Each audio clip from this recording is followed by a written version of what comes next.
We have a stress test model, which is if the build costs increase by 15%, if the market drops by 10% on our realistic GDV values, and if the duration of the project takes 50% longer, so if it's a 12-month project, 6 months, and then we do almost like risk-adjusted profit. And if a deal doesn't make a minimum of £1, if all three of those things happen, which is quite detrimental to the scheme, losing 10% of GDV, increasing 15% of build costs, and then obviously the duration lag, we won't take it on. And the reason we love that stress test model is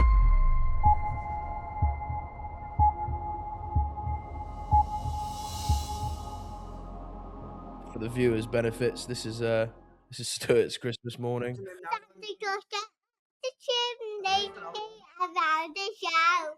Girls and boys right now, any doors if you don't pull me out. My beard is flat, that's just too much, and my nose is disability. Lovely. Well done, Amelie. Great singing voice, Amelie. Well done. Amazing. All right. Oh, we started, have we? Charlotte calls this our mother's meeting, even though we're all blokes, but it kind of is. I got told it started at 7. Not once has he popped out to say, "Oh, actually, I can help with the." We're waiting for Jack, right? We're waiting for Jack. So I don't know what's going on. Full justification, Charlotte. You take him away. Where are you, Jack boy? Right, Ams, we started now, sweetheart, so we need to go. We just had a full rendition of Rudolph the Red-Nosed Reindeer. And Jingle Bells, yeah. Well, this is how a Christmas pod should go, right? Let's start the Christmas episode. My God. Welcome back. Episode 87 of the Christmas Shambles.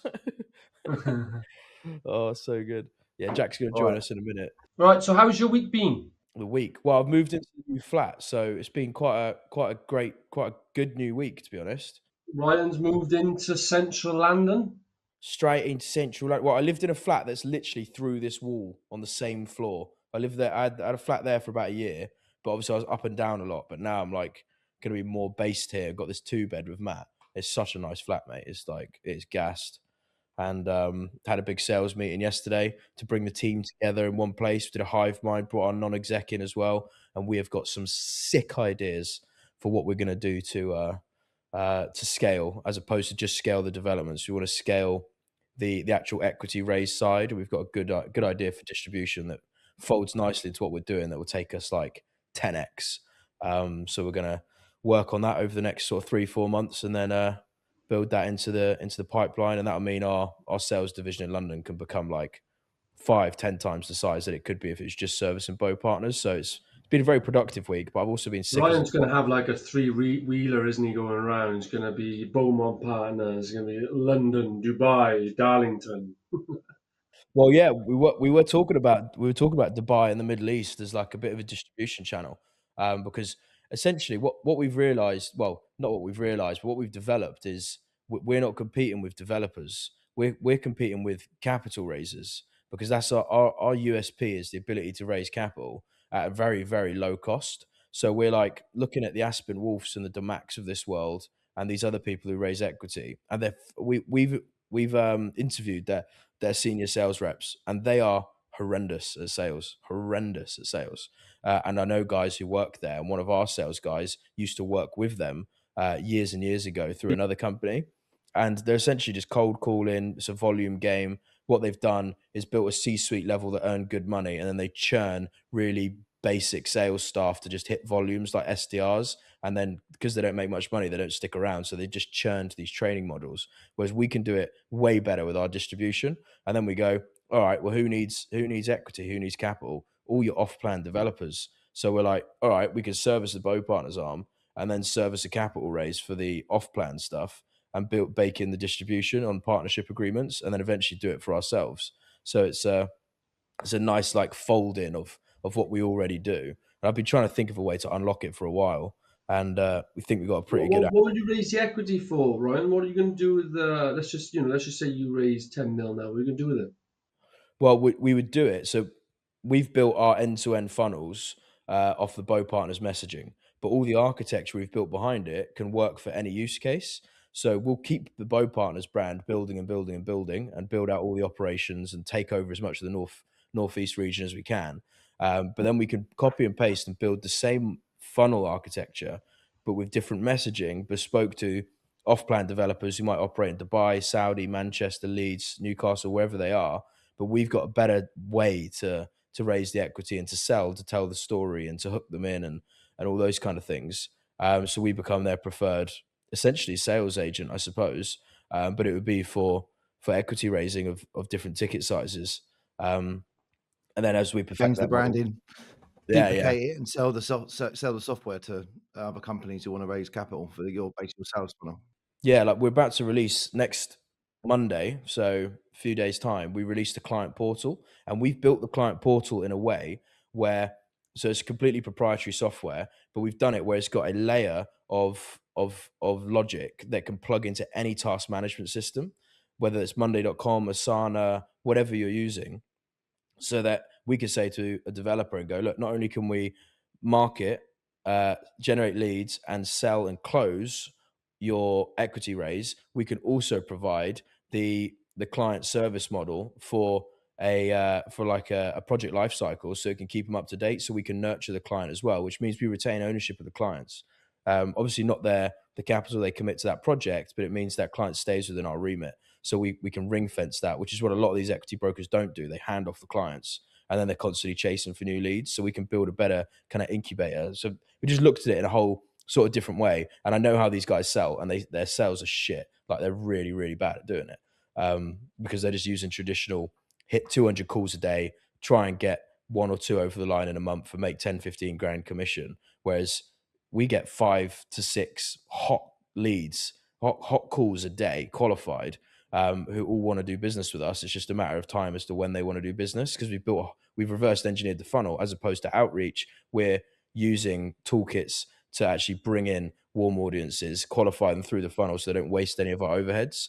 So it's a whole different way of approaching the sales, which is our innovation in the development sector, is completely changing how you raise the capital. Why not use that to compete with them? Your success for this, like, do you think it's come off the vlog and then like building up the social branding and then it all filtering into the sales funnel? So would other companies that wanted to use this have to build the same architecture as well to make it work? It's a really comprehensive ecosystem. Like if I showed you the back end, and we showed a few people the back end that we want to do work with, and it is like a bit of a like there's so many moving parts, but it's all complementary to basically go find your warm audiences, nurture them, and you basically restage those audiences, and then you hit them with different campaign models, and that pulls them through funnels and either disqualifies them and gets them out the funnel, or it pre-qualifies, but maybe they've not taken the next action, they go into a different nurture sequence. And then there's ones that will qualify, actively raise their hand or book in a call, but it's all automated. There's all of these nudges. There's AI bots that are nurturing them, but it feels like a real SDR. And then they end up in these different lead stages, and ultimately they're all booking in calls, which is keeping our sales reps busy and all that shit. And the goal really is to you bring in these people with funds who want to do something in your business then, because your client has come forward, you can then help them deliver on their objective basically. And that's what you're saying. But it all starts. Like, our business model is client led, which is housing associations and local authorities. The first thing we do is we get them to the table and we ask them, what's your goals, what's your objectives, where are you looking, what do you need, and then off the back of that information, we then go and deliver it. Would that be the same but investor led basically? But you get the money stage one, and then whatever they want to do, if you can do it, you will then go and deliver for them. So for both partners, we're always raising, always finding sites. We do the both because we can control both channels. For this model, it would be, we would get the partnership agreements with, say, XYZ developer in whatever city it is, wherever they are in the world. It doesn't really matter because it's all digital. And they're building 200 apartments. They need to sell 50 off plan over the next quarter and another 50 in stages or whatever. And then we'll go, cool, here's a package cost. We'll have to do the package and all the marketing collateral and build all that for you. That's say 10, 15 grand. Once we've developed that, then we'll go at this audience, and obviously we'll be building a perpetual client base anyway, but we've already got over 5,000 qualified clients. In there lies your risk, really, doesn't it? Because at the moment you control the ecosystem. When you, even though you're going to be bringing in partners, you no longer control their what they say to you. They could be they could get in fraudulently. They could not deliver. They could be blah blah blah. So you've got this reputation risk, haven't you?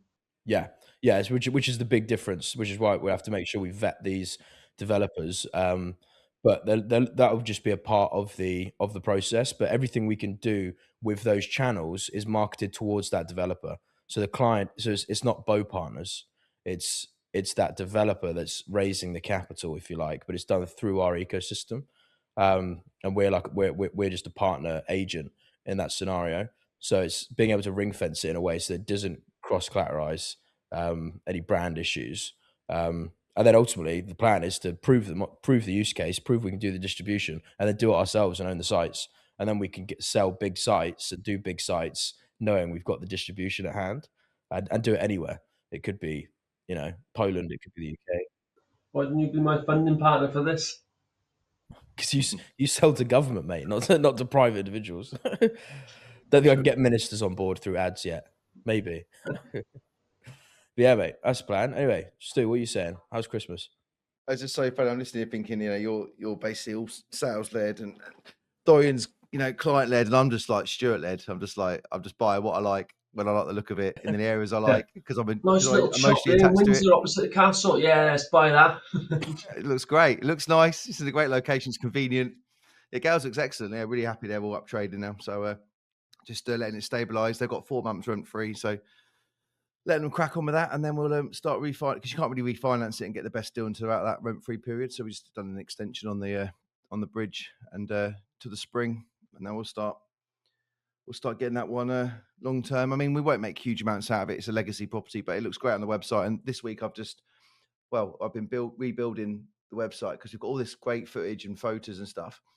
I've got a 3-part episode coming out about James House, which we've just finished putting that together. So that's going to come out over Christmas, just showing why we bought it, what we've done to it, all the fire risks, health and safety, and the numbers on the end of that. So that's coming out, and then on the YouTube channel. And then I'm just putting all the content together without trying to give away too many numbers on the website, but just putting in a chronological order of all the sites we've done over the last sort of 15, with all the before, during, and after shots, but not making it too messy and too big. I just want like 5 or 6 of the best shots we've got, like to sort of really show what we do. So that's quite good. And then we went to this weekend. We obviously just moved house, so we've went to the local Christmas fair on Sunday, which was quite cute. Met a load of the neighbours, and they had a load of like people live around here, like Mate, that looks so wholesome. That looks so. It was wholesome, lovely, man. Mate. It was so good. It was just like totally like felt part of the community straight away. And then we had Father Christmas do his thing, and he jumped on the back of someone's Land Rover, and they had all smoke and Silver 4 behind him. It was all crazy. The kids were loving it. And then we went to hang a bauble up on the tree and stuff. So it was just nice. Yeah. So we're definitely in the Christmas spirit at this house now, even though it doesn't look like it in this room. This is still the last room we're going to do, unfortunately. The rest of the house is being Christmasified at the moment. And yeah, what else is going? What's going on there? Else is going on? Yeah, not a lot, actually. Winding down. We've got the Christmas party with the guys tonight. So we're doing crazy golf and electronic darts and pizzas and food and stuff down at one of the local places, which should be quite fun. So we've done all the big parties before. Like I've been with a few other developers. They're like, some of them go really big. Some of them go, old fawns, like big hotels. Some go on boats down the rivers. But for us, we've done all that. And to be honest, the guys just like to do it on a Thursday, where it's not the weekend. It's not outside the family, outside their normal routine. Everyone's got commitments, but we go down there on a Thursday afternoon, and some go home at 8, some go home at 10, some stay out till early hours. And then, right off the Friday. So yeah, no, it's good. I'm looking forward to tonight, catching up with the boys. Yeah, nice, mate. And then winding down for Christmas, really. I think this is the last one this side of Christmas, isn't it, that we're going to record? Yeah, so this will come out. When will this come out? Where are we today? I think it comes out on the 11th. Will our next recording be New Year's resolutions then? Are we going to do you guys do them? Ooh. New Year's goals, New Year's resolutions? Some resolutions, mate. Yeah, I can think of a few. I don't, but I mean, yeah, we could definitely try and come up with some. It's the 11th today, so if it comes out next Thursday, 1 week would be the 18th. A week, it'd be 25th. Yeah. So Merry Christmas, everyone. Happy Christmas. Merry Christmas, yeah. Fucking hell. Oh, don't be ill. It's boring. We've also done a Secret Santa. We've also done a Secret Santa, which we're going to open when Jack comes on at some point. Yeah. Well, I hope this is a Secret Santa, or it's going to be some knickers or something. I don't know. But it's got Stu Wyeth on it, and I never have Stu Charlotte, mate. Just waiting for Jack to do his hair, Yeah. So Yeah. How's your week been, though, mate? Your first New Year's resolution is to get a new microphone, mate. You sound like you're at the other end of the room. I'm gonna put two. I've just put two earphones in now. Does this make any difference? I don't know if mine sounds any better, to be honest, but No, you all sound fine. Does it sound different now with these two in, or is it still? I think so. Maybe it's a placebo. bring it closer to your mouth a bit as well, maybe. I can't in my ear. I meant the mic. Bro. Yeah. Just get an extender. White piece. So anyway, but yeah, hopefully this is the last one. Mate, my Christmas. I wake up every day and I look at my ceiling before I get out of bed. And the first thing that I think about when I open my eyes is, I need to do more. He's frozen. He's frozen. What do you mean? Imagine it actually froze then. That's how Dorian died. It's weird. Just like a minute of silence. No, I don't know. I don't know about you guys, but like the brain never switches off, does it? The minute, as soon as I wake up, my eyes open. It's like straight away. It's like, right, what are we doing? Because maybe it's having stuff like this around me all the time when I'm just constantly thinking, like I need to do more. But and then obviously it always ends up being around about Christmas. There's a couple of bits of news. I've recently just signed one of our largest projects to date. It's a £14 million site, which is good, and How we're many trying units? to get it. It's 43, so but Ooh. it's just very complicated. That's why it's quite for my area. It's quite expensive, but it's got every abnormal you could Go imagine. on, what's the complications? Give us those for the viewers' sake. So- Give us the details. So it is a site which has demolition, asbestos removal, Japanese knotweed removal. It has party wall works. It has basement works, waterproofing, a Section 185 diversion with a What does that mean? it's a drain diversion, basically runs through the site. It crosses where the building's going to go, so we need to get it diverted around.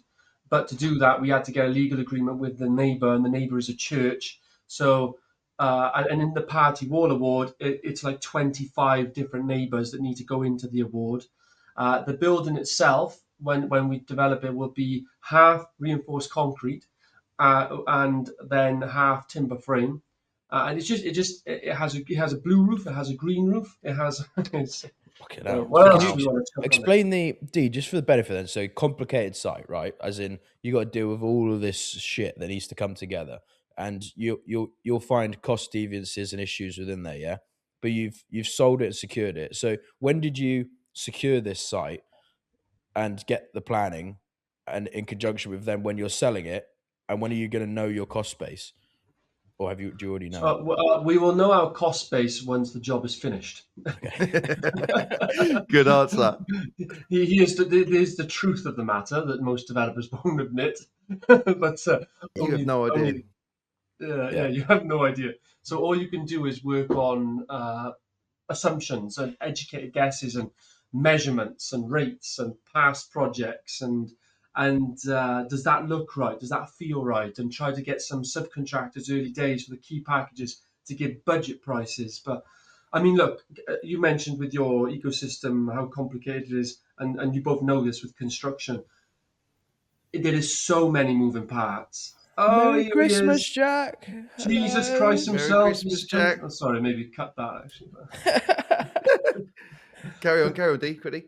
He's risen. Yeah, D, just to finish on what you were saying, yeah. Yeah, there's so many moving parts in delivering a project that when you look at some like scope of works for one package can run into tens and tens and tens of pages. And if you just multiply that across the package, there's so many. You don't know exactly where it's going to be. That's why whatever project we do, and especially new budget, you have to go into it with a contingency. On this job, because it's so complex, we actually have a contingency of 8%, which is quite high in for a new build development project, an 8% contingency on something that size. So yeah, but We are fortunate that we've done all those abnormals before. We're just on this site; it's all on one site. But when did you secure the site? This has been going on for the past year. This is one of those sites that already has planning, but we've had to go and make all amendments to the planning. Yeah. Can I just say, morning lads, on contingencies, when I started in this game a decade ago, it was always 5%. The bank was always like, we need to see 5% contingency on a deal analyzer. And you're like, yeah, here you go. Here's our 5% contingency. The industry standard now for conversions and the challenger banks that we work 10. with is actually 10%. I had one the other day on a smaller project, 120k construction for a flip. They wanted a 15% contingency. To be fair, on those smaller ones, the problem with that is that 15% of 120 grand, you can lose that in the It's a the boiler. electric fee. Yeah, Yeah, it's a boiler. yeah. Whereas on a 14 million pound project, 8% is actually decent for. Which is the lower risk with bigger sites. If you get hit with a professional fee that you didn't expect it gets swallowed a lot easier.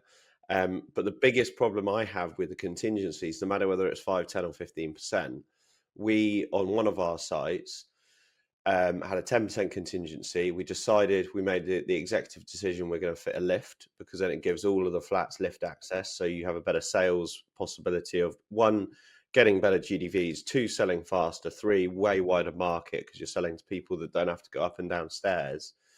So we basically got the consent at our cost, said to the lender, we want to dip into our contingency to fit the lift. It benefits everyone.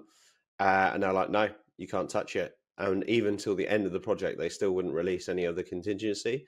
So the contingency is just their contingency for when you potentially they've got 10% leeway in trying to sort out the site. Even at the end, like we're pretty much done on the site. That's a bit unfair. Yeah. There you go. Anyway, I didn't actually set an alarm, which is why I've just absolutely cruised into a 9:30 Live today. line. Love it. We're here, weren't we, right? 5 to 7. We were here Yeah, on hopefully time. Jack gets a comment now on YouTube calling him a. Yeah. Arrogant. Yeah. Wouldn't be wrong. It wouldn't be wrong. You don't take this seriously, that Jack. Yeah. So you are what you eat. But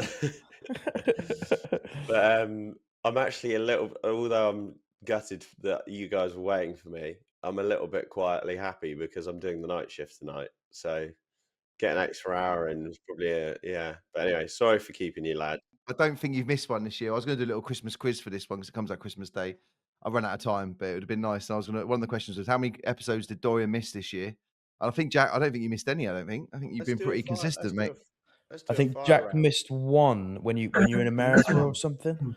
I think he missed one. Did he tune in though? He tuned in, didn't he? Or maybe did tune in still. Yeah, I remember there being one where I was like, "Oh yeah, Jack's missed one. That's interesting." I've missed one when I was ill. Right, we knew. Yeah, we done a couple together. Just me and you, right? But Doi D, just to back to your complicated site that sounds absolutely horrific, and I wouldn't sleep taking on a job like that because I just know that no matter how much you try and prep and work out all these costs, they never go right, and there's always unforeseens and just the overspends. I mean, just by complicating all those different things. What was so attractive about this site? Is there the lack of sites that has made you want to go for it? Is it if you got it for a really good price because no one's buying it because of all these problems because it already had planning? So you've gone right. We'll buy it for the right price, or what was it? There's a housing crisis out there, Stu. You know, I've got a social. Batman's back. I've got a Exactly. But not exactly. going bust, mate. Can't you know? If Batman wouldn't walk past a robbery, would he, and say, "Looks a bit." Got that one does. I'll leave that. Just go. You go straight in, isn't it? Just, you know what? I don't fancy it. I don't fancy it today. Just not myself. It's got not want to go and watch movies. Exactly. Yeah. Go back home. Like you have a bubble bath. No. We just sometimes there's combinations, Stu. One is we have dealt with these abnormals before, so they are the site is very complicated, but we are actually experienced in this. We specialize in brownfield developments because we have to, because the planning system's crap. So everything we build, especially across Wales, has some of these abnormals on. So we actually have good cost data for them. So for somebody brand new, I would say do not touch a site like this. with a barge pole at all. But for somebody that's experienced, and I would say we are experienced, we do have cost data. So yes, it's still risky, but we've got a decent contingency. The contingency is really for an element of works because we know what asbestos cost is, we know what knotweed cost is, we know what the party wall retaining wall works are going to be. With some tolerance. So really, all of our contingencies all now left in the concrete structure, which we've also done before. It's just they can go a bit south sometimes. So yeah, Yeah, so but yeah, it is you've complicated. done retaining walls, but you've never done retaining walls where half the church has fallen down, because there is different risks with every retaining wall you do. Or the drainage, they'll have a drainage survey that just won't be the same and the ground will fall around it, and you've got to pump it. Like you said, we went to one of your other sites, you had to pump in, hundreds of tons of concrete because the ground fell away. I was like, fucking hell. So you've done abnormals, but the reason they're abnormal is because they're abnormal every time. Optimism. It's Now, That's what Stuart's referring to. We hit a coal seam and we had to grout it. But the problem with grouting is they can't give you a cost; they can only give you a rate because they don't know the volume of it. Even if they do a 3D survey, they still really don't know the volume. So I was just there and we're just watching concrete go down this hole. burning Just money. like it's like at a petrol station, just holding the nozzle and like wonder when it's going to click. When it's going to click. It just doesn't. But it doesn't stop at £50 or £60. It stops at £120,000. Our when it comes, like you're talking about, so really interestingly, you're talking about like predicting the worst outcome, which any developer should do. But you'll probably find that no deals actually work if you take worst case in every case. So Yeah. So our spreadsheet that we do on deal analysis is we try and be as realistic and as accurate as we can. We obviously have a contingency in place, but we also risk adjust. We have a stress test model, which I actually stole off Daryl from Shawbrook, head of lending at Shawbrook, which is if the build costs increase by 15%, if the market drops by 10% on our realistic GDV values, and if the duration of the project takes 50% longer, so if it's a 12-month project, 6 months, and then we do almost like risk adjusted profit. And if a deal doesn't make a minimum of £1, if all three of those things happen, which is quite detrimental to the scheme, losing 10% of GDV, increasing 15% of build costs, and then obviously the duration lag, we won't take it on. And the reason we love that stress test model is one, it makes us feel comfortable. Two, investors love it. And three, it means that you can take a decision on a site that might be 18% on GDV, but actually quite low risk. So all the people out there going, 20% on GDV is all I do. So we've actually delivered a lower percentage on GDV schemes because the margin is still okay, but the risk adjusted returns are fairly low risk. And then another thing that I learned, which for contingency basis that our non-exec advisor taught us, is if you have risk cost in a scheme, whether it's groundwork, asbestos, concrete pouring, or whatever it may be, you can on your spreadsheet, it's really difficult to predict risk because it's not like poker where it's a number in a number and it's a ratio and then it's just odds. Risk is very different on construction. So that the best way that you can forward plan risk management costs is for every line item you have in your spreadsheet a cost that you allocate for it, and that is your sort of budgeted cost. So what we're talking about is breaking that budgeted cost for things that you didn't foresee or unknowns. And what he taught us to do is do another column with the total potential amount of cost that you could incur if the worst thing happens. So if you find out there's Japanese knotweed, 18 grand, then you put in a column that's a percentage of the likelihood of that being a problem, because you'll have some problems like, for an example, the contractor overruns. It's quite that's quite a common thing to happen, or your sales rates don't fall as you wish. So it's quite a common thing for a delay to happen. So you put in the probability. So it might be 15%, 50%, 12%, 40%. And then you multiply that total cost by the probability. So you'll have things like someone walks on site and trips over and gets a bit of rebar through their shoulder and then you've got a court case. That's a really low probability, probably 1% probability. And this is exactly how insurance companies do probability ratios to work out your premium when you're paying for an insurance. And that way you build a budget of actually like realistic budgetary spends that you can say now.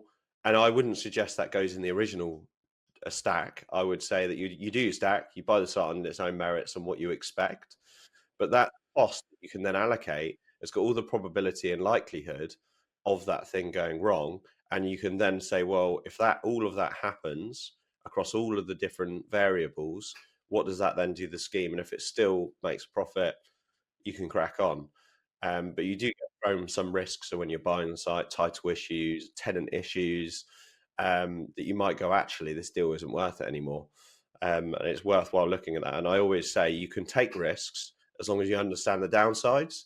A lot of thing in our property market, and I see a lot of green developers doing this that are very optimistic at the beginning, is they actually don't understand the downside. So they're not taking a risk, they're going in blind. And we on our schemes try and understand as much as we can. So we look at the risk and go, it's a thin deal, so we can't give on X, Y, and Z, and there's not a lot of time to do X, Y, and Z. But if the worst happens, we're still comfortable with that risk, so we can then take that risk. And I think that's one really big thing. Two different things. Going in blind or taking risk are two absolutely different things, and you have to understand. Like some risks you can't predict. Like I might walk out the front of my house and someone might run me over on a motorbike. Like I don't know that. But if I'm buying a site, I want to know everything that's possible and try and caveat those risks as best as possible. And it does come down to a commercial decision and then taking that risk. And Jack, that known risk you're talking about can really help with planning different schematics. So you can have an aggressive scheme where you go, okay, but we're baking in risk because we've got to do these foundations with this party wall or whatever. Or a fallback could be if this risk does happen, or through a survey we find that out, but we're secured and committed into the site, we'll reduce to this scheme that we also know works on the stress test. And it's having those layered in approaches, particularly considering planning and what's a good fallback position. And like you say, if you don't know the risks, then you may get the planning permission, but actually there's a build risk or there's something else that you've not foreseen that means you should still retract.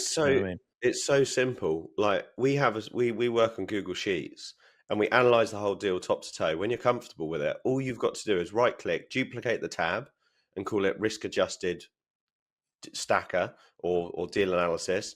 Go through and just tweak a few things and go look at it. And that should take 5 minutes to just have an element of risk management. And our job is kind of risk management, if I'm honest.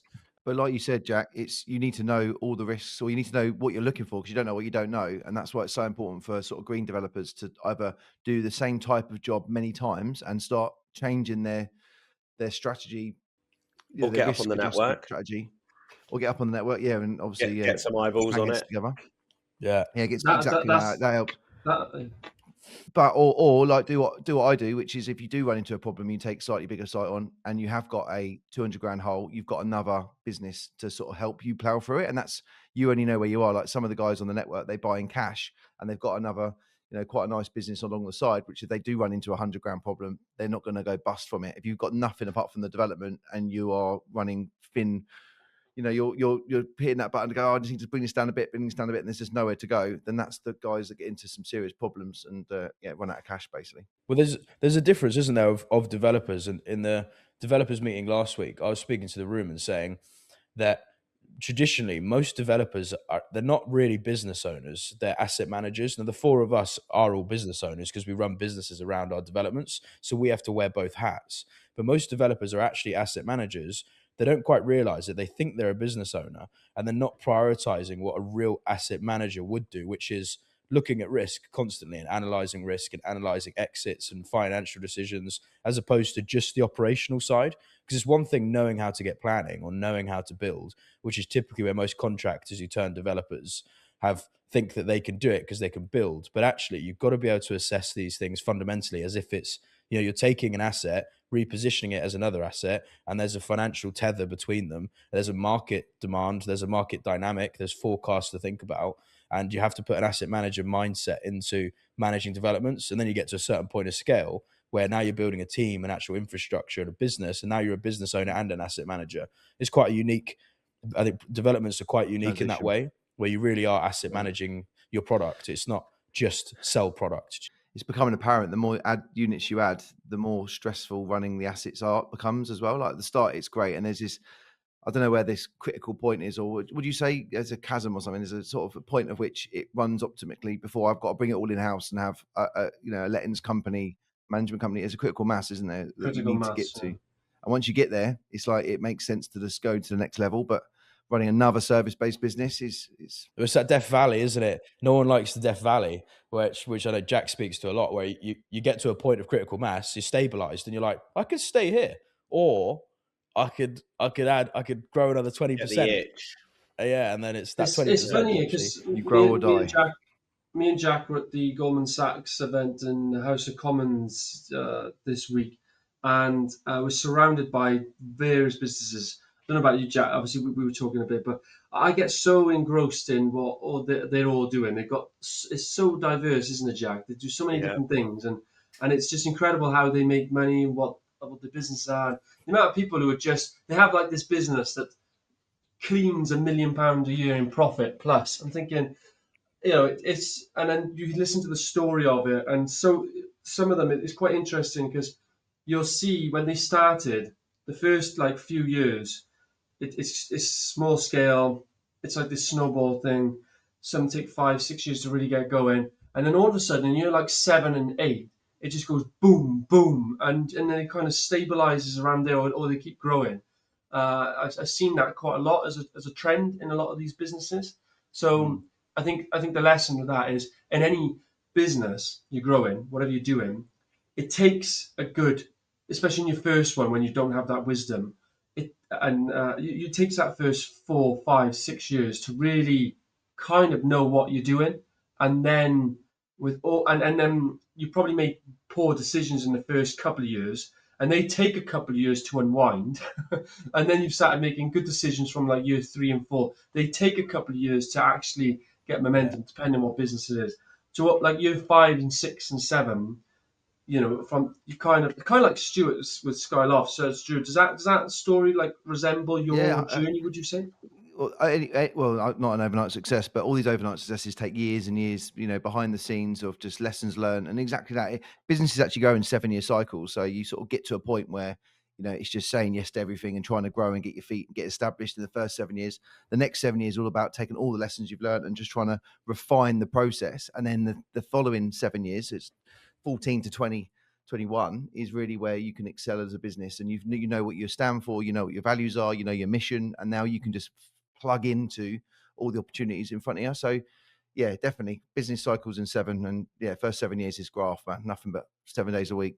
And the thing you're referring to, D, I think it comes down to one tangible aspect of a business. And obviously every business model is different, so they would look at this slightly differently. But that hockey stick part where, you're building and building and building, and then it starts to go like that, is all down to sales momentum. But sales momentum could be different. Like in your scenario, D, your sales momentum is the ability to find credible sites and bring in the backers that are government led. Our sales momentum is convincing investors to part ways with capital on a concept. And Jack and Stuart's is kind of similar in that regard. Product based business might just be they've tapped into a good affiliate marketing trend, or they've caught some virality. But that hockey stick is where it's then like, okay, now you're on the rocket ship, and it's then trying to, how long can you stay in that vertical position? It's quite a cautionary tale, that growth, isn't it? Because I think because you have an operational lag and issue. Yeah. But the biggest mistake I would say, in hindsight, with my business, even though we've like won all these awards and stuff for it, is probably we grew too quick and didn't actually come through the cycle, refine those lessons, and gone again. The problem is, if you're making mistakes and you don't know what you don't know, you're caught with growth. You're gonna make the same mistake, and then all of a sudden, whilst you could get out of one problem or two problems, if you've done 10. But this is where the different industries are interesting, right? Because if you're a SaaS business and you hit that hockey stick, you want to just keep that thing vertical as long as possible, because generally you can catch up with the OPEX quite easily because the OPEX is mostly going to be sales and marketing and exit. and exit. But for us guys, if the hockey stick starts going like that, you almost want to pull it back down a bit because otherwise you're going to end up delivering £100 million worth of sites. You can't do it. Literally, I've just sent off a monthly report now with our pipeline. We've been investing in pipeline for years, and we're at a point where it's a decent size, and we're obviously still going to go do so. But we're actually at a point where our pipeline, subject to planning, if it comes off, takes us into 2030. And we actually looked at it and said, should these come up? It's probably a better decision that in 2028, I think there's like 6 sites that we actually just delay by like 6 months, or we can, or we spread it through 2027 and 28 because of that, literally because of that reason. So we don't go like that again, and then it just caused too much of a problem. Because that kills those hard cost OPEX heavy businesses. That can kill you, like, and just or destroy your reputation, or just create huge issues. So it's like there's like probably a perfect gradient for different types of businesses depending on how you're funded. Because if you can bring in an equity backer that can support that, or merger and acquire a delivery team that can help support that might be underperforming in another way. Like there are ways you can retain good growth, but not to the same way a SaaS company can, which is why these SaaS companies get high multiples, right? Because if you can catch that hockey stick, then that hockey stick can just go to £100 million company in like a year. Whereas we can't do that. We've got to sustainably build in the bricks as the sales grows. So it makes it a competitive industry because it's hard to get that in what we do. But when you can get it and like blissfully nurture it and build the teams behind it, then you outcompete anyone else who's trying to do it like you probably are, D, in Wales. I guarantee there's not many people who are doing what you do, sector specific, who have the same kind of I don't think there's sales many momentum. people mental enough, to be honest. But No, yeah, joking. we all stand testament to that, mate. Definitely. Sorry, no, just thinking about what you said there about trying to delay your pipeline. I'm sure the council will have a play in that, won't they? And I was on a regional builders forum. There's about 90 developers, small SME builders, once a month. Shout out to Edwin, great guy. And there was a guy on there who basically saying, if I've got a 6-month gap to fill, I had to buy the site 5 years ago because of the planning constraints and the delays and everything that's going on. It was a whole planning session. There's a Sunday Times on there. There's a big piece coming out, and there's links to Parliament and stuff. And they're trying to change the planning regime because it's absolutely shit for everyone.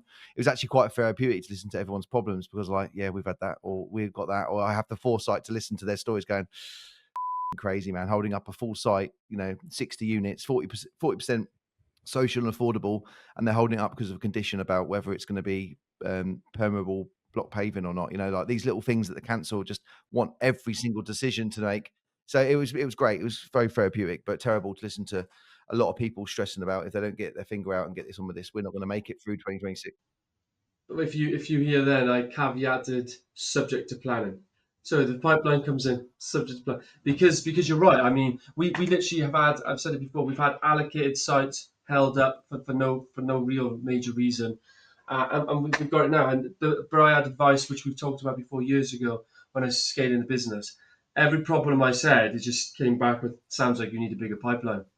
Sounds like you need a bigger pipeline, and then that's why we've just been constantly investing in pipeline because it's the gold really for what we do.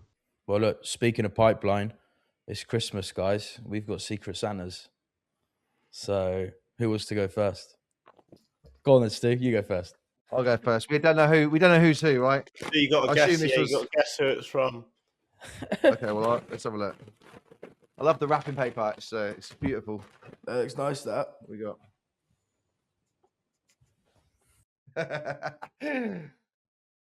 Who would get me that? Mr. Chatterbox.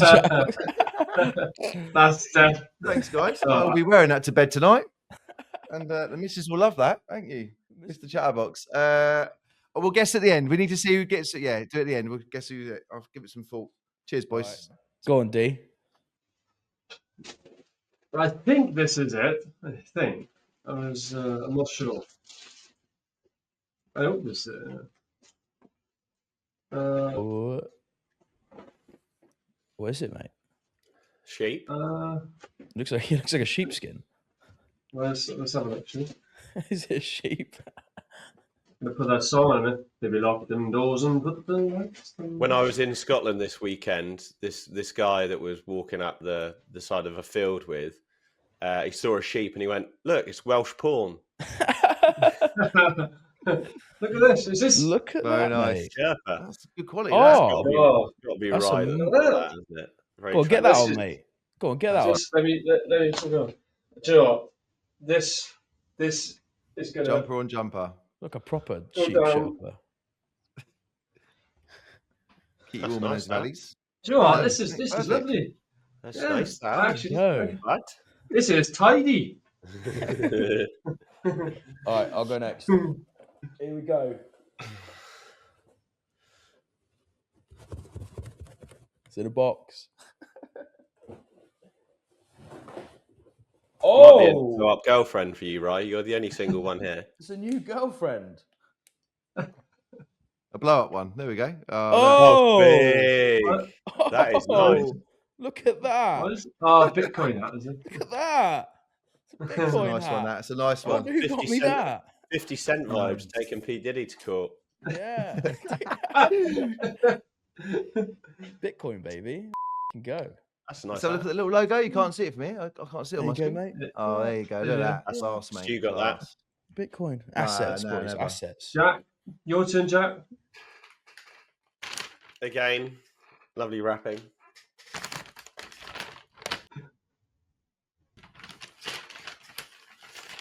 Oh, it's not over when you lose. It's over when you quit. Oh, that's good. Nice. Right, so Eagle Dorian as well, got. very American. What is it? Is it That This can is go from you, behind Dorian. my Harley Davidson helmet. Do you like? Looks good. Yeah, that's good, mate. It's good. That motivation for you. Not over when you lose. It's over when you quit. Yeah, stick that in I your win toilet. bald eagle. America. Dorian America. definitely got me that. Go on then. Yeah, who got who? What? I think Dorian got me this. Or I maybe think Ryan. Dorian got me mine. Yeah, I think Dorian got. Oh, yeah, sorry. Yeah, Dorian got you yours, yeah. Dorian So, got I Jacked. reckon- I got Ryan. Ryan got me. Ryan got Chatterbox. All right. I reckon Jack got Stu. Stu got Rye. Rye got me. I agree. Might match that. I concur. Yeah, that's Oh, well correct. done. Jack, was this for you? Yeah. Cheers, mate. Well done, mate. As if you And got then me yeah, this. I got yours, Jack. Yeah. Well done. Happy Christmas, boys. Yeah. Happy Christmas. Right. I like this. Yeah, mate. I thought you needed a better Christmas jumper, mate. Is this year two? Is this year two? Why don't we do the little quiz? Why don't we just give a quiz a go? I was, mate, but we ran out of time. And to be honest, I I built a puzzle instead. I'm going to show you, and I've got the frame. It should have been here already, but it's a great puzzle. I don't think you adhered to the budget requirement here, Ryan. Surely this wasn't within the budget. No, I did, mate. I found a bargain. I was like, look, he needs a better Christmas jumper because he wears these crazy old 90s ones. So I was like, let's get him something soft and cute, you know? Love it. Can I track back good, to the hockey stick effect you were talking about? Yeah, Ryan? of course, mate. I've just chat Back to GPT'd business. some interesting stats. Go on. So what Ryan means by the hockey stick is like you work on this dream picture business model, and the obviously the downside of business is you could pop before you boom. But I searched up what is the typical age that people hit the millionaire milestone average. So there's obviously anomalies. You've got Zuckerberg and various different people like that, and people like Elon. I saw a stat the other day that if you were born the day that Jesus Christ was born and you had an income of £10,000 per day, you would still be less rich than Elon Musk today, which is mental. Just goes to sort of show how wealthy he is. But I wanted to go off like average. So they say that the average millionaire reaches their millions at the between 49 and 60 years old. In the study, 63% of millionaires became wealthy between 45 and 64. Only 7% of millionaires did so before the age of 35, which is crazy. What do you guys define as millionaire? Net assets. Okay, yeah, because in property, net assets, I feel like you can become a millionaire quite easily with property, can't you? When it's just because you can hold stock for a while and the growth of the Yeah, I stock. mean net. So like, let's assume you had to sell everything. A lot of things that get missed is on your assets and liability. You've got an asset that's got a mortgage against it. If you still got investment money on it, that net bit is after all of that. And actually, in reality, after sale, you've then got sales fees, which you should allocate 3% per property, and to get your net. I know there's the defined metric of millionaire, which is net, but net assets. But for me, I would feel like a millionaire when I'm clearing at least $1 million net for me a year. And then I'd be like, nah, I'm a millionaire, because that you truly have expendable money there where you could buy and do most of what you want. To be honest with you, I don't even really think about. I mean, I'm currently doing a deal. I spoke to Jack about it. I said, if it comes off, it comes off. If it doesn't, it doesn't. But technically, on paper, if I do the deal, then instantly I become uh, multi millionaire. Technically on paper, but I don't really think about that because I'm kind of Yeah. in a similar boat to you, Ryan. All I care about is cash flow to do deals and stuff and wealth. Do you know what I mean? It's like a lot. Elon Musk's wealth is basically paper wealth, the vast majority of it. If he wanted to sell all of his shares today, it would all simultaneously tank. So, His abilities in his brand, isn't it? Like the fact he doesn't need to sell anything. He just needs to go, guys, I've got another idea. or they And then leverage it, don't they? Yeah, they VC and leverage it. family offices all go, yeah, we'll give you money, we'll give you money. Like his But pool of liquidity is his brand isn't from good marketing; it's from delivery. Like yeah, he's yeah. just pure delivery. Like he's good at what he does. There's people out. We were talking about this yesterday, actually. I was at an event yesterday in London, and we was talking about the bad people in our industry that borrow money from retail investors and then lose it. And the majority of them are really good marketeers, and it convinces the people. You know, it's not because they've delivered it successfully time after that's quite rare that they've really been successful into delivery. They're just typically really good marketeers. And Elon's a really good delivery man. Like he's just, you know, it's the world that's made him famous. He was destined to be successful and famous himself anyway. Yeah, yeah. He's because of it's still a feedback loop. Because he's like SpaceX is a great marketing tool, you know, even when they were all blowing up in the early days, it got people's attention. But obviously if it failed, then it wouldn't have worked. But because it worked and he had all of that marketing collateral and noise from what he was doing, it perpetually helps. Do you know the biggest thing though? The biggest thing that once he sold, when after the sale of PayPal, the money he basically put all of his chips back on the table across SpaceX and Tesla, but and obviously Solar City. But just that you mentioned earlier, Ryan, the Death Valley businesses. I've been through it. I know us all. We've all been through it. When you scale, you will come across Death Valley, which is basically this moment where to grow you have to go down.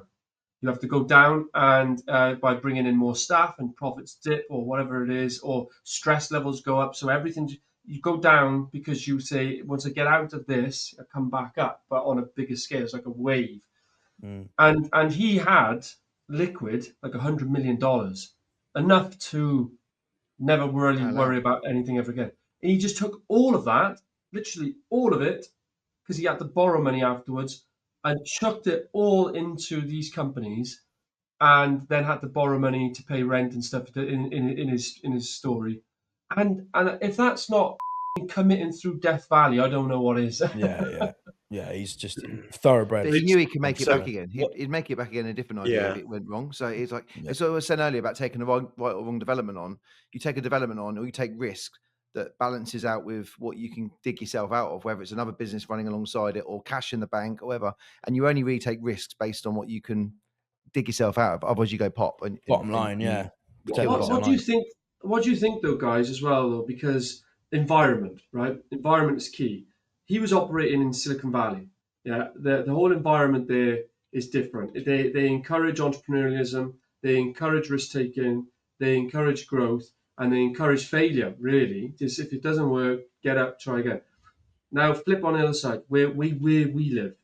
Uh, I don't think the environment is that supportive of really of what we're trying to do. and it's definitely not support of a failure. So I think environment, unfortunately, can limit you as well in your growth. I would agree to some extent, but if we're going to draw the analogy with Elon, Tesla and SpaceX are two industries that you're up against it in every which way, right? Regs, failure rate, the capital expenditure, like that's all very difficult as well. But yes, he was in Silicon Valley where there's investors that would back him, and Peter Thiel was a big backer and got him out of the shit, and Larry Ellison and stuff like that. So in that sense, yeah. But I think your network, like I'm sure we've all got, if something happened and we needed to pull liquidity, we've all got access to individuals who would help us out, albeit we could go, look, I'm in the pretty tight spot, but if I can get through this bit, I've got a good pipeline, I've got a good thing here. You can see it, my track record. Can I borrow, $500,000? Can I borrow 200 grand or whatever it is? And I think that's our version of Silicon Valley, right? Is our ability to be able to have those contingency relationships that can support your growth when shit gets hard. Without that, you're a bit stuck on it. Or Bitcoin. Bitcoin can get you out of shit. It. Nice Yeah. hat. Cheers. It's gone now. But Just real quickly, one thing that I think is important for our listeners when we're talking about Silicon Valley, it's not Silicon Valley, Death Valley. So Death Valley is where like your capital reinvestment, and you're basically working on a bigger business before it's a bigger business, which is what we're talking about. So you're not quite there yet, but you're working on something else. There isn't a point where you go, right, I'm going to open a bakery and I'm going to get through Death Valley and it's there, I can see it. It's not like that. You can run more bootstrapped, which means your critical deficit of income and cash flow is a lot leaner. Or you can go in ham and go, oh, I've got a 5-year plan, I want to double in size, whatever it may be. But one thing I wanted to make clear is not every business has it. There's a lot of businesses out there that are just a good idea and strike well, timing, value in the market, the right people around, where you may actually never be in a position where you're thinking, like if you're I was listening to a podcast yesterday of like a early 30-year-old guy who set up Content Cow and sold it for 110 million, and it took him 6 years to get that sale. So I think it was before the age of 30, he had sold a company for 110 million.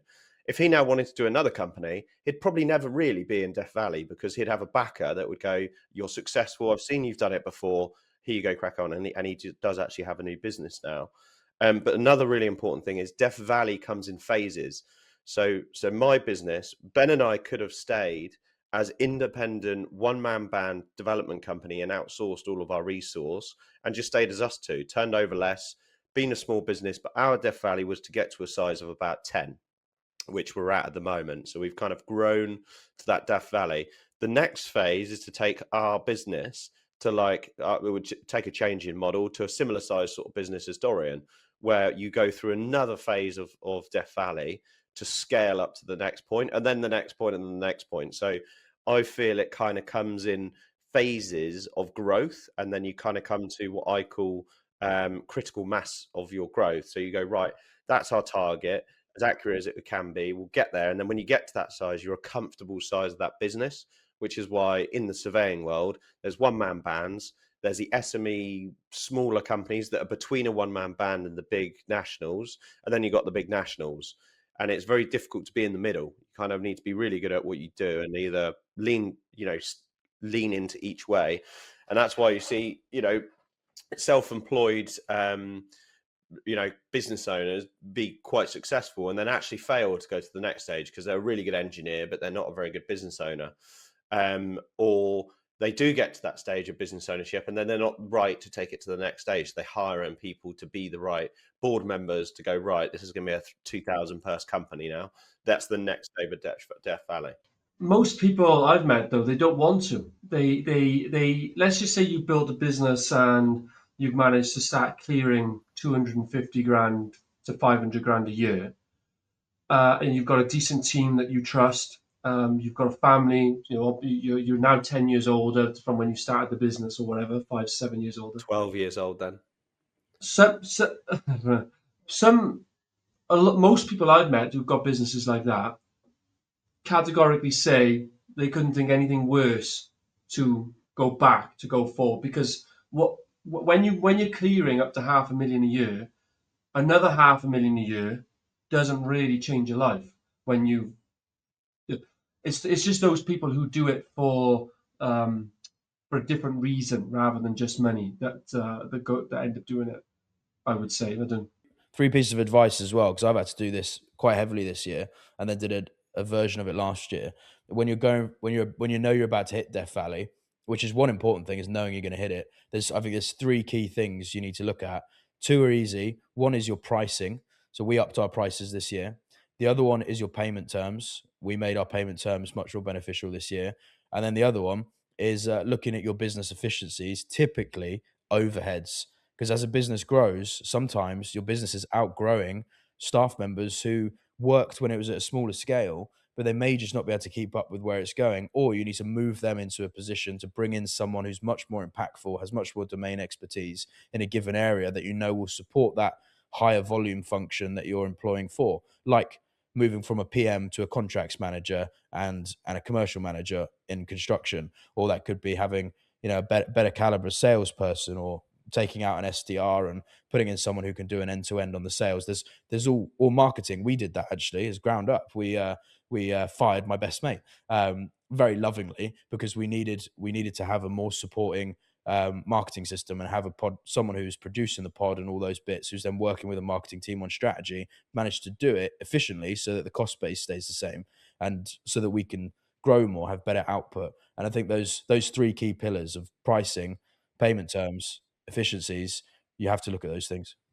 You constantly, I've even just looked at my diary. Then tomorrow I've got my every quarter we look at all of our overheads and just look at what we're trying to reduce costs, what can we stop spending, what subscriptions are we cancelling.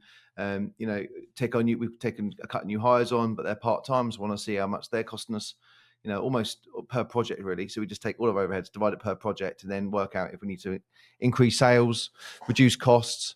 Should we move offices? All these decisions, you're always playing with these levers. But This isn't going to sound very good, but what do you guys reckon our turnover for the past 12 months has been staff-wise at Castell? What as a percentage? churn. Churn. Yeah, you're on mute, Jack. By the way, just 30%. 24%. I wouldn't say that much. 20% then. 65. Fucking hell. And it's because of what Ryan's saying. Where we're looking to be, we've had to do a systemic structural change in the business, and that we've been working on for the past 12 months. We've closed the division, so we've closed our M&E department for now, because it's no longer part of our ongoing business plan. We're actually going to focus more on the real value driver of partnerships, more clients, more deals directly for them, higher value, and try to reduce the amount of moving parts, the complexity of moving parts and risk. So we've done that. We've had to upgrade without sounding derogatory. The team have been very useful. It's just they're no longer the right people in the right seats, because it's just different. So because those bottlenecks become so apparent, don't they? Where you go, actually, this isn't just an operational thing. It is a caliber of the person I have in that position. Not because they're a bad person, but there's someone with 10 years more experience who can do a lot more. And but for those that don't know, there's something in business called unintended consequences, and it's like this invisible hand that you get taught in business school. And politics is big in it. There's a saying, unintended consequences is invisible hand. And the problem is, when you want to make these changes, and there's whole books on something called change management, but when you start changing stuff, people who are already working with you do not like it, and will leave basically. But sometimes you have to kind of double down and say it's gonna be a bit carnage, but kind of this is where we're going, because we're in Death Valley. We've got to get over that. We've got to get over there. And if we stay as we are now, we won't make it up the hump. Yeah, it was funny. You ate my cheese. We're quite a my fast-paced. cheese, the book. We're quite a fast-paced moving environment, probably similar to you, Dorian. There's the real testament of can people, get in, pick things up. I'm never looking for them to pick up technical things that quickly, but just the speed of the business, communication, those things, really important. And we had one hire that didn't last very long. Pretty much same day turnarounds, and we came to the conclusion that it wasn't right. But we were chatting the other day in the office because it actually snowed. It was about a month ago, and a new member was just saying, "Have we ever had snow at the office before?" And I was like, "Yeah, we have. We made a snowman. Snowman actually doesn't hold the record for the shortest lived employment." That's good. Yeah, mate, I mean, it is a thing as well. Like, I think, especially if you're in an aggressive growth strategy, the second you reach that thing that Dorian is talking about, where you replace a staff member with someone who's way more impactful, you instantly go, "F***ing hell, where else? Where else is that apparent?" And you start to see cracks in ways you didn't see them because you've got this new perspective on and we'd have all experienced this at different points, but it's interesting for viewers who will grow an internal team initially. You'll start off with that core team and you'll love each other and you love the being in the weeds and multitasking and everyone supporting the business function. But a business just, it gets to a point where you need speciality, you need specializing, and you're just not going to have that like from your founding team. Now your founding team can move around and take on their own kind of responsibilities, but if you don't bring in the specialists who might replace your existing members, your founding team, or you make room for them, if you don't bring those specialists in, then you're just going to get out competed by people who've got specialists. It's Darwinian, isn't it? Yeah. You need to bring in the best people. Darwinian. Wow. Can I ask you a question? Or if you had to start again now, who would be your first hire and why? PA. If it was just yourself. Same PA that I have now. Ops. I still don't have a PA. Someone who actually Yeah, going to do something, easy. makes it happen. Is it hire or business I'll feel the partner? hot air at the front end. No, AD not business sales partner, ops. just hire. Yeah. Hire. EA, PA. PA, ops. What do you mean ops? Do you like a coordinator or like a senior? I'll go and get the yes, and then someone else will deliver, and then we'll just build it from there. You need sales and ops. Everyone on this call knows that Stu needs a delivery person. I need someone Mr. who's going to do the work. Chatterbox sales I'll and go marketing commit. over there going, fucking hell, we're going to do this. We'll buy that. Windsor Castle, come at me. Fucking Um, Yeah, I'd say even though I don't have one, yeah, I'd agree with Jack. Like, in hindsight, someone to do the admin to alleviate your time is mega, isn't it? So PA, probably. Bring it up at your next overhead meeting, Ryan. Get yourself one. I mean, should I would you? it should be the first hire for anyone. So I've seen a lot of business owners where I actually think that their hourly rate is similar to some of their team.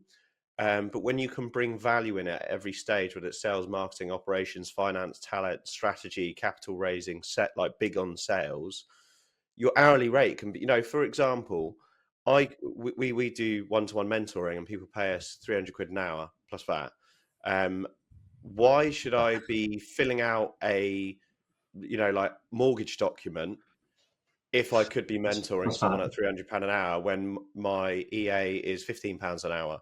So you alleviate all of those tasks that are really low value to you, but quite high value and essential things that need to get done. Otherwise, they get missed. So you should be a trailblazer as a business owner, and they should go in and pick up the pieces, make your life easy. Jack, I'm glad you brought this up because I've been toying up whether to go PA or EA. My thinking is I want an EA because personally I don't have a lot that I'd stay out of most of the weeds of things, but I feel like I need an EA. Difference being I want someone who can make decisions in the business for me as opposed to so that they're not decision makers so much. So really. A good EA should be though, right? They're there to support your life. So make your life 40% more time back to you, and it costs you 25 grand a year. That's their role. The really good ones like my EA does actually make some decisions and actually goes in and proactively. That's does what I would quite want. That's what I'd want. That takes a really good hire, knowing the business really well. We're fortunate that our EA was originally business manager in XP Surveys, left. And then we basically approached her when we were hiring for an EA because she's great and she knows the businesses inside out. She knows us inside out. So it does require a real good hire. Like Stu, I remember you talking about, is it Megan? is like, you know, once you get a good hire, that's someone that's so like knows the business, knows you, active, uses common sense. I mean, they make slip ups. Like I've had it before where I'm like negotiator, and they for an example, I'll give you quite a funny example of like the problems you will face if you hire an EA as a business owner. I was being invited into a family office consortium group, right?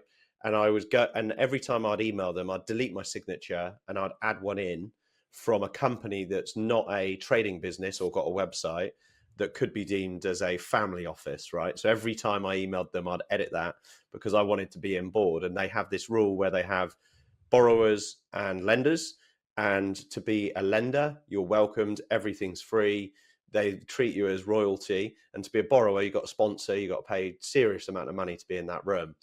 And anyway, Heather was like just in my emails and emailed back, just like, thanks, with my standard signature on, which is, she should, you know, that's her job. She hasn't made a mistake, but it's just because I'm being cheeky and using the sort of the sneaky way to see if I can get in. Immediately they emailed back and went, I've just looked at your company. Here's our sponsorship package. And I was like, oh.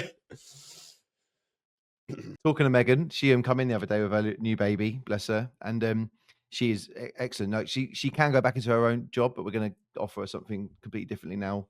The pre-build side is taken care of, but I'm actually got all the drawings done, which thanks to XP Surveys, have done the survey, and now we're literally doing unlimited layouts in the house.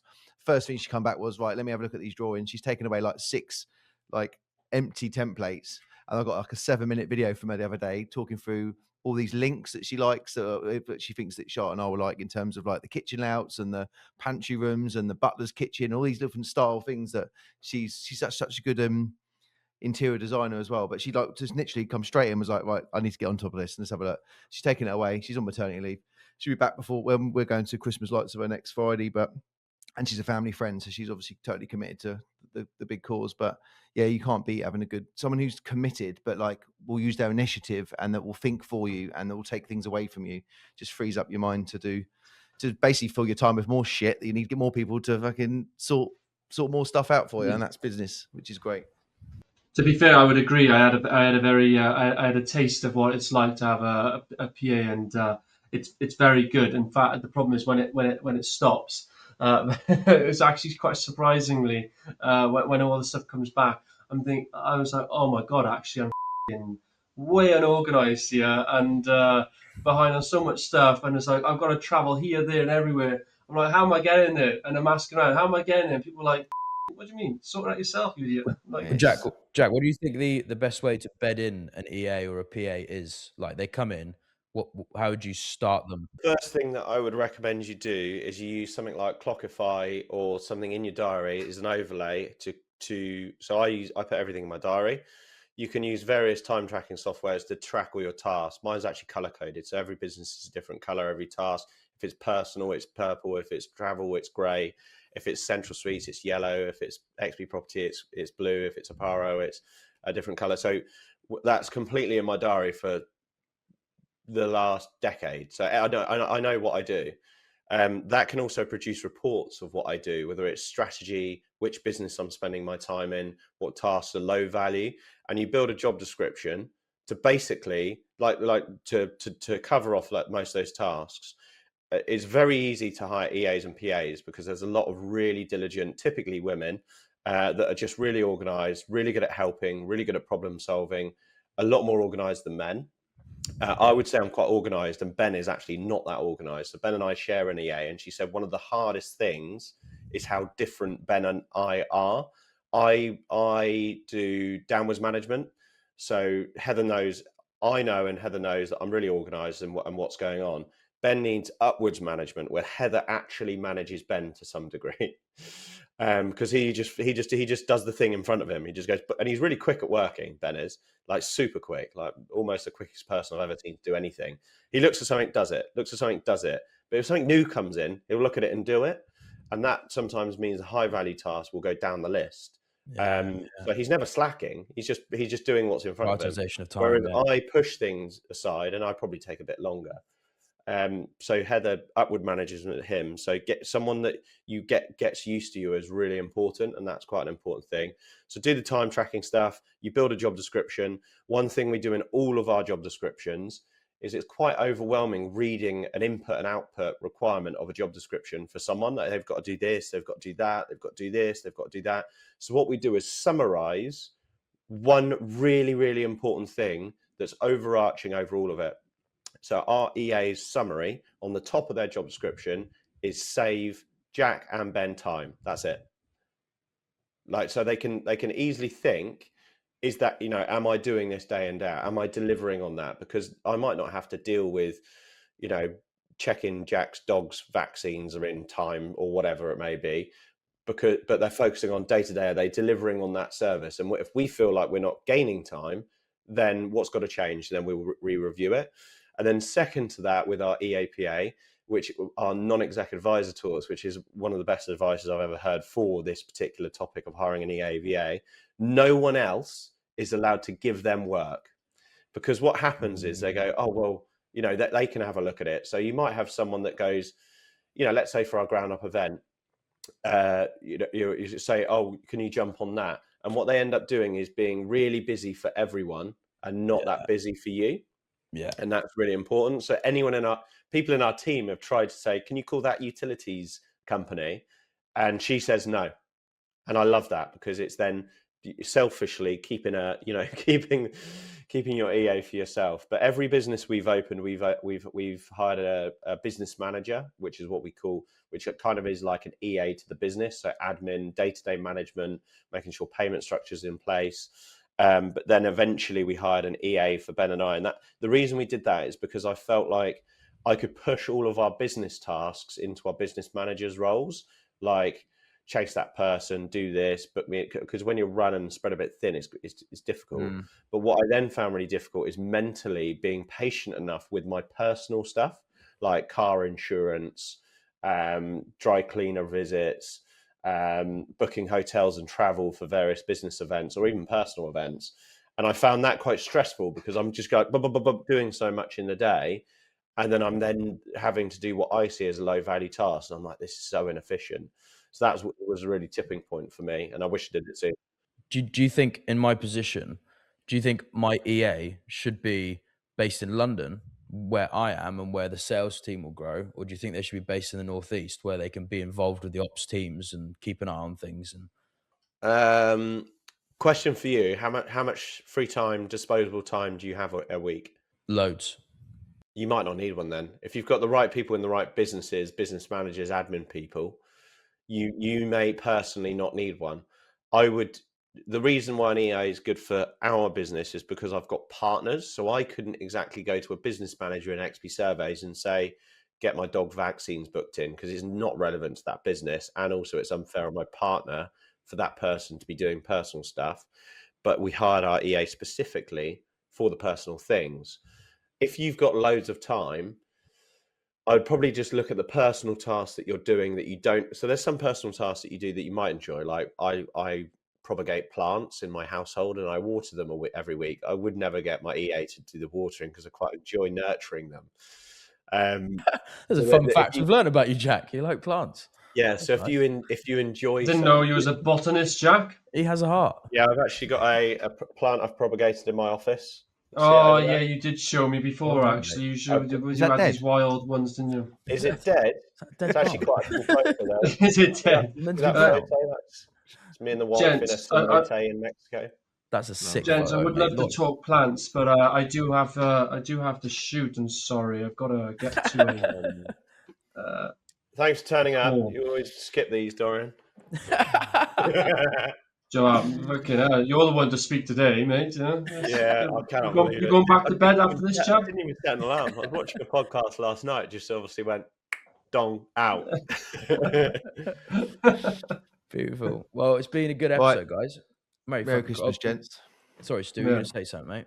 I was just going to say, yeah, Merry Christmas, gents. I need to go as well. I'm actually talking about networking, and the bit I'm good at doing is I'm off to Surbiton now because we're building our first loft for one of the guys that comes skiing with us this year. So I think the skiing trip's fully booked now, isn't it, D?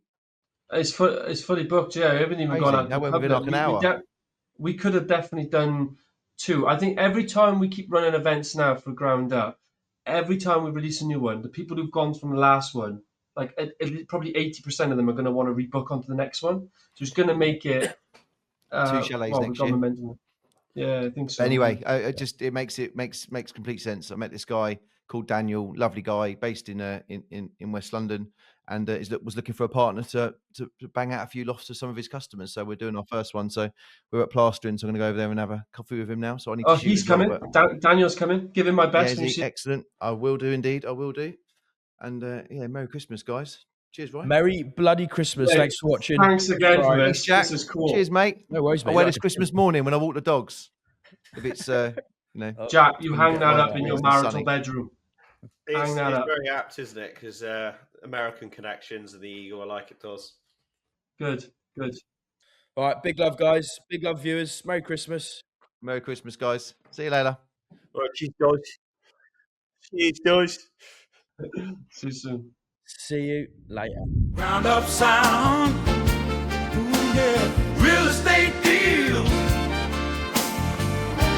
We lay them down.